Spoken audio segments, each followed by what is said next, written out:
What's going on, everybody? This is Clark Beckham. We've got 16 people to go through. Showstoppers Part 1. Let's get started.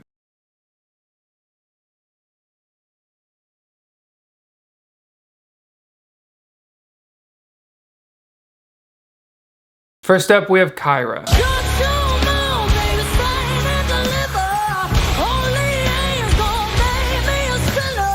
I don't want us to lose how good Kyra is by her being first. And what I mean by that is a lot of times Idol will put one of their best people right up the top so that viewers are plugged in. They're caught in the first. And then we get to everybody else, and now we actually put our thinking caps on later in the show, like, ooh, is this person good? Are they doing well? And then Kyra can serve as just kind of the person that starts off the show and kills it. And we're like, okay, now we got her out of the way. Now let's start the show. Do not miss how good she is. She might be the best of the whole show. I think she is. My top 10 is moving around quite a bit. Now, I'm going to reveal my top 10 tomorrow in the next episode once everybody, the top 24, has performed and we've seen them. And if you're a member, you'll actually get to see me process through that. I'm going to make a video of actually deliberating with myself on making that top 10. If you want to be a member, have access to that and other videos like live stream, watch party, when we actually watch Idol together in a live stream, and then in the commercials we talk.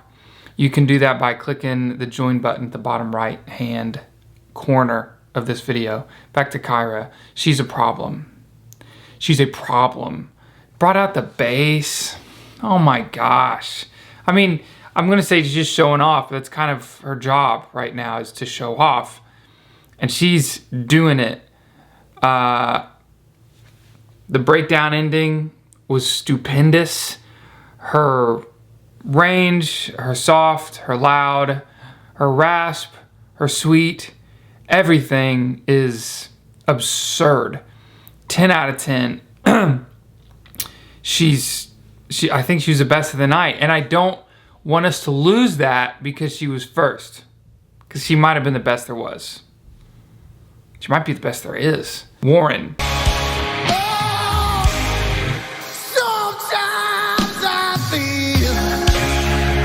Now, Warren, in the beginning, I said, okay, this guy sounds just like Chris Stapleton. We already have a Chris Stapleton. He releases great music that's on my phone that I can listen to already.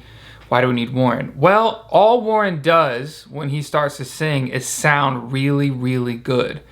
And I find myself wanting to listen to Warren more than a lot of the other contestants. So where does that leave us? Nutsa. Rolling on the river.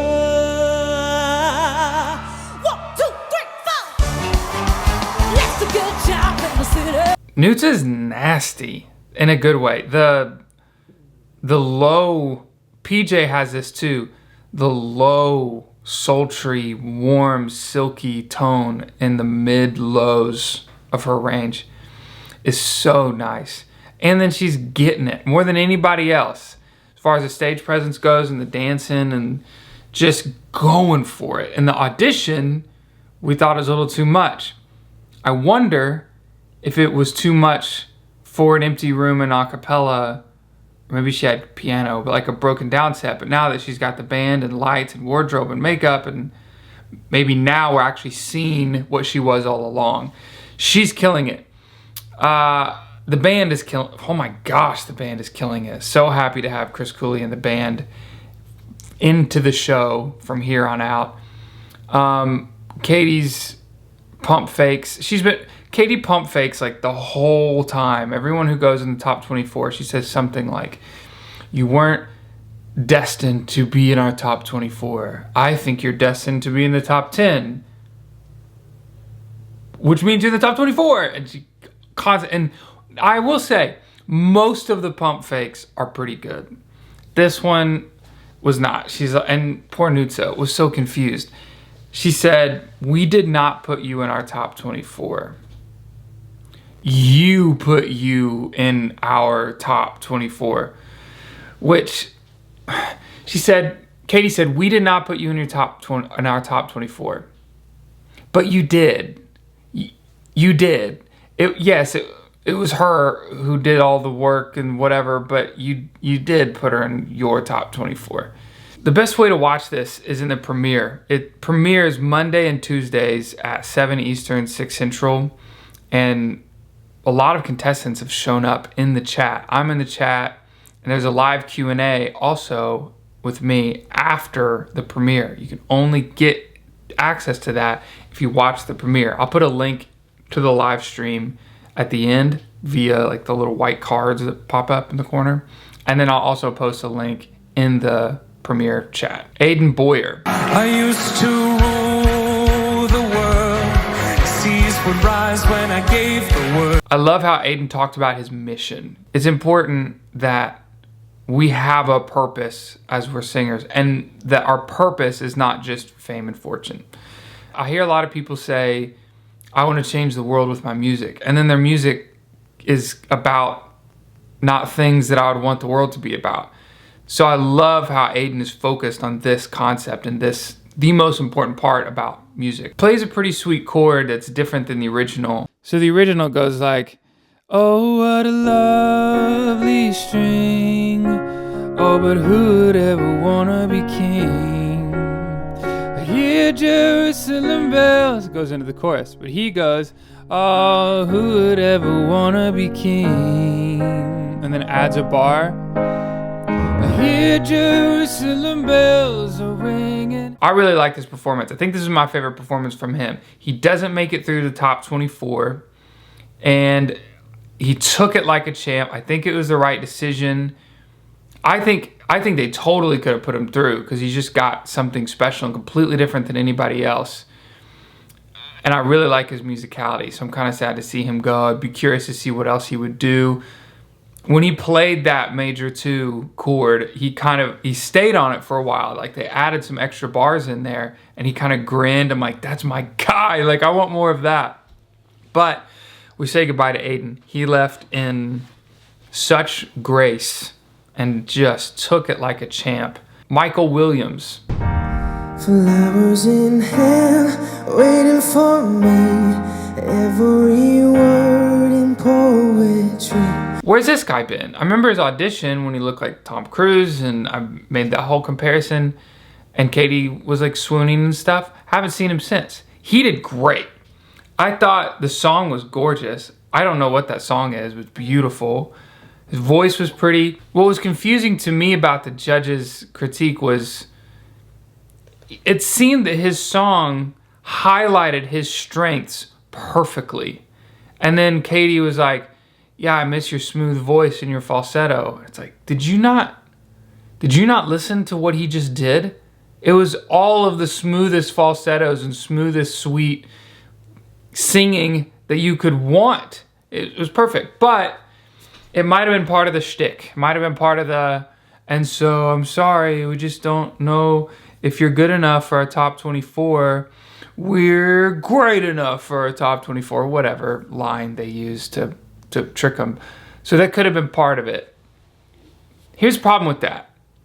When you tell someone a critique as a judge, they're gonna take it to heart. Contestants are gonna take that to heart. If your critique, the only value for your critique is to pump fake us to think they're going home and then them not go home, that critique still rings through their ears and their hearts and their minds and when they sleep at night. So I hope he doesn't take that piece of advice because I don't think it made any sense. PJ. Don't wanna lie here, but you can learn to. If I could change the way that you see yourself. PJ better sang.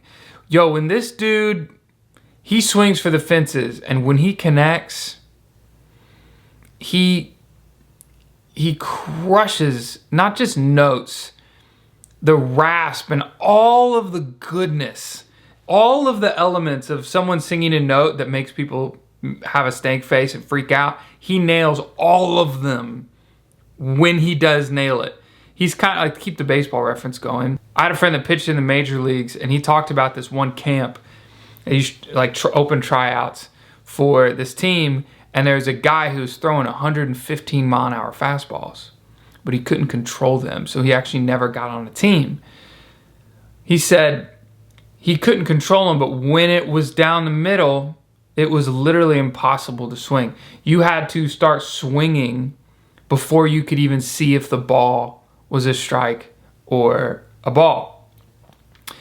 I feel like PJ is this way a little bit. He lacks a little bit of control in his voice. It's not always spot on, but the goodness is so good and so juicy. I just find myself not caring that much, but it is an issue that needs to be addressed, because if he gets that in tune, and no pun intended, if he gets that tuned up and ready to go, he's gonna be a super problem. He has a sing-off with Malik Hurd, who we saw a little bit a couple episodes ago, a little bit of. Wish we could have heard a lot of him, because he is crushing the vibe. Can we talk for a minute? Girl, I want to know your name. And executing it freaking perfectly. So they do a sing-off. They sing a Billie Eilish song, which they both crush. I'm thinking, well, we've seen a lot of PJ. We haven't seen a lot of Malik. It's clear of the two, if one of them's going through, it's going to be PJ. Then Malik starts to sing, and it's absolutely flawless. As long as I am here, no one can hurt you. And it's not easy stuff. He's doing a high degree of difficulty singing here, and it's flawless. It reminds me of Usher on Something Special, one of my favorite R&B songs ever. And I'm thinking, okay, well, now what are they gonna do? Because he just, I mean, you can't, there's no way he can't make it after that. And PJ starts to sing and crushes it as well. The judges deliberate and go, oh, I'm so happy about our decision. I'm like, how are you happy about this decision? This is a horrific decision. I couldn't make this decision. Well, the reason they were happy about it is because they kept both of them, which I think, if I had to guess, well, I was gonna say Malik was probably gonna go home and then they changed their mind. But then Luke was like, yo, that's the best PJ's ever sung in his life. So maybe PJ was the one that the producers were saying he can go, and then sang the way he sang and earned himself back on. I also wonder whose spot they took. Wayani.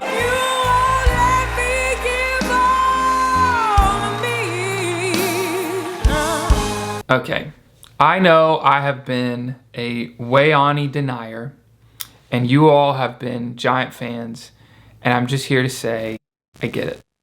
I get it. I don't know why it took me a little bit, but I get it, because she slayed this. The top notes were dumb on this. She did miss a little bit in pitch, but just a little bit on the top stuff. This was dumb. She's a beast. Zachariah Smith. I'm burning through the sky, yeah. 200 degrees is why they call me Mr. Fahrenheit. Zachariah Smith is going to get gigs from this show, period. Now, everybody probably is, but he's gonna have a lot of gigs.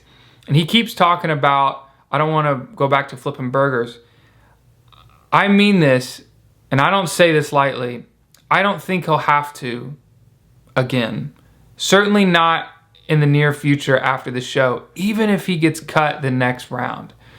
Because the energy he gives and the great voice he has is needed. That is a hot commodity for so many events, wedding bands, and resort shows and variety shows. And he can do these songs and move on stage in ways that people wish they could do. They wish they could do physically, and they wish they could do psychologically. They wish they had that confidence. And when you watch someone do it, makes you feel good. He is a showstopper by definition. Kalen Hedges.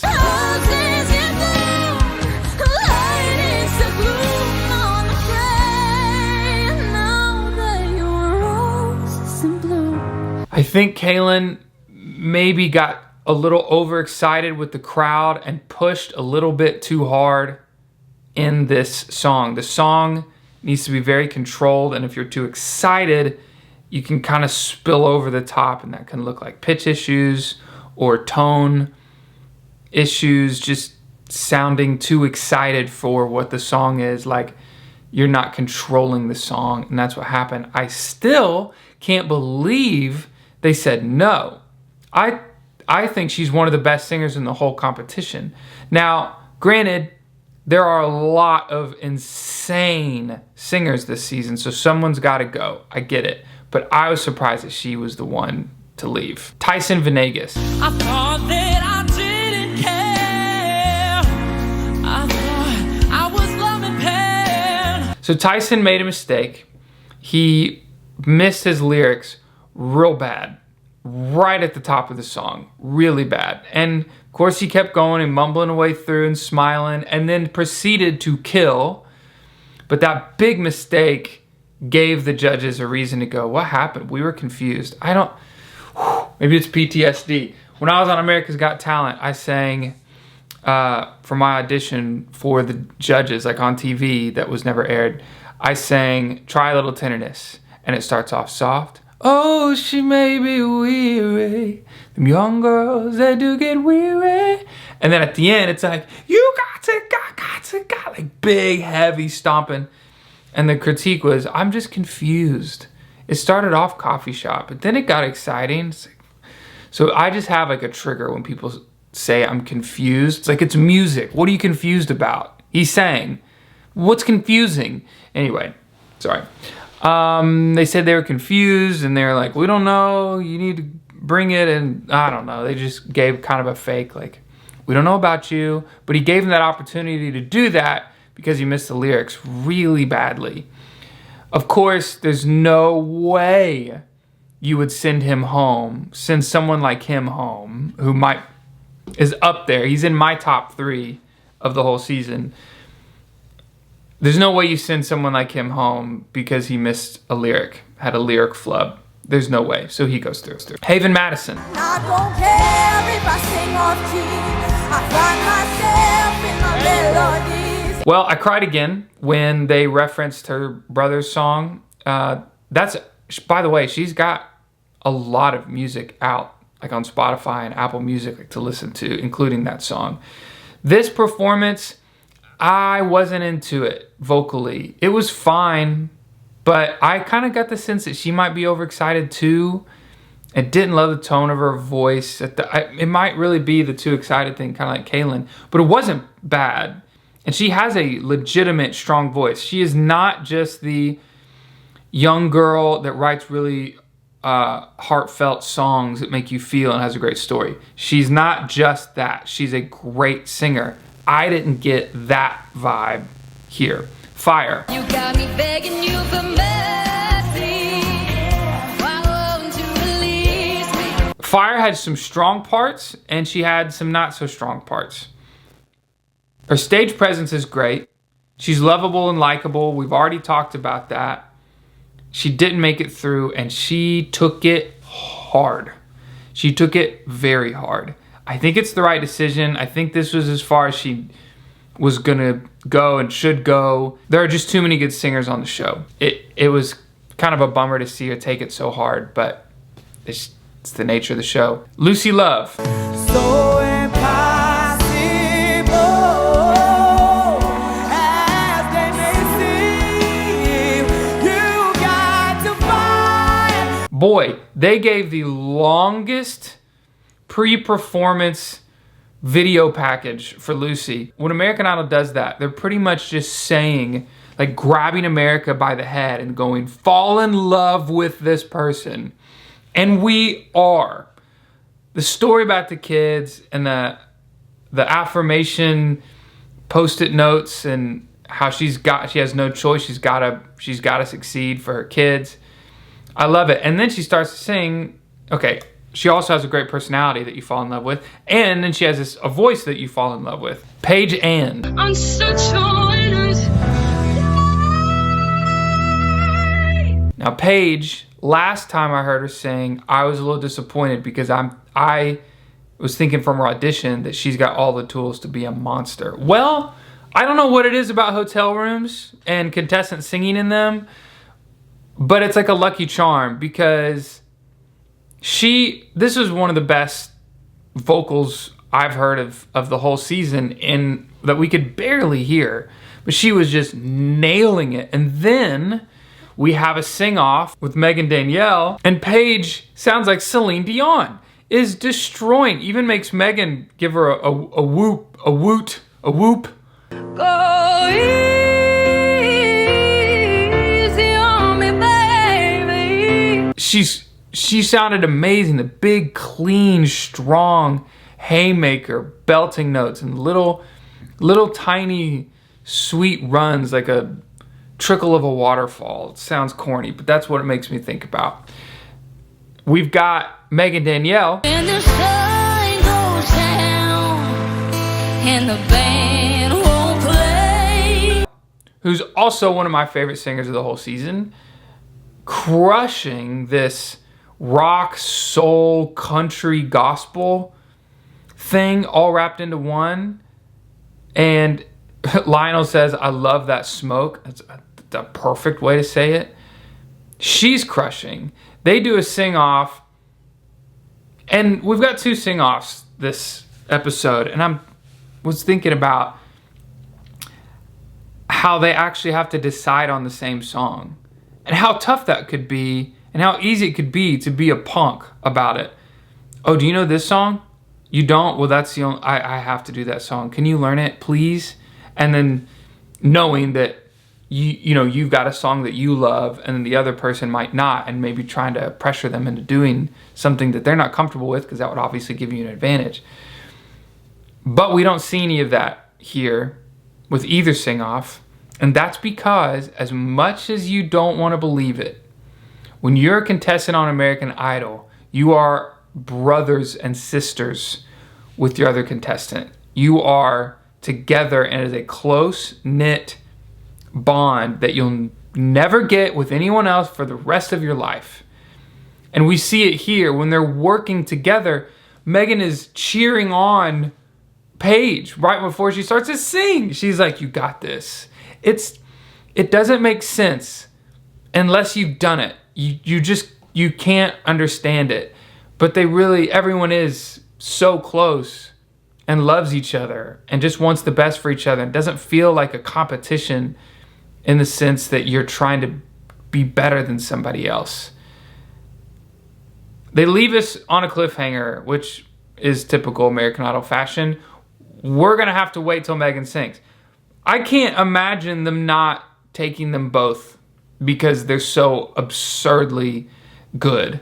I will say that at the end, the promo video, you know how I always make fun of them doing these big belting notes, like, we got good singers coming, check this out, and then random notes with high reverb and different keys, and it's awful. Well, this time, they actually all were singing notes that worked in the key of the promo instrumental. So it was actually kind of sick. It actually sounded pretty good. And I just wonder sometimes, because I know they watch these videos. The great they that is American Idol. I know they watch these videos. And I wonder if they heard me making fun of it so many times and actually changed it. Most likely, it's not how it went down, and maybe I'm just full of myself and think that I'd actually change that aspect of the show. But who knows? You don't know. They say that there's a twist you'll never see coming. Bet. Okay, challenge accepted. I bet the twist is something to the effects of they're keeping more people than 24 people. There's my guess. I bet whatever the twist is, there's some people that saw it coming, and maybe it's me. Okay, jump on the live stream. You should see the link popping up right here in the corner, and if you're on the premiere, I'll send it in the chat. So jump on there and we'll do this live Q&A. Otherwise, I'll see you guys tomorrow.